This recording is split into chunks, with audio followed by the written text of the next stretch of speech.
আজকে জামাতকে বলবো, এই খালেদা জিয়া আপনাদেরকে মন্ত্রী বানাইছেন। খালেদা জিয়ার আমলে ব্যবসা কইরা অনেক টাকা পয়সা অনেক কিছু করছেন, ব্যাংকের মালিক হয়েছেন। আজকে লজ্জা থাকা উচিত যে বেগম খালেদা জিয়ার এগেইনস্টে আপনারা আবার একটা প্রার্থী দিচ্ছেন।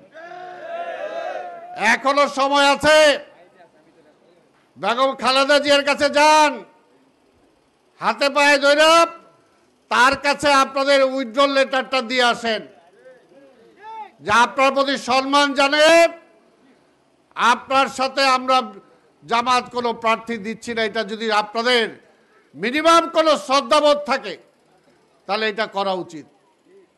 আমরা ভয় পাই না, আমরা আপনাদের সাথে নির্বাচন করতে ভয় পাই না। কি বলেন, ভয় পান? আরে জামানত থাকবে না, কি বলেন? আরে জোরে বলেন।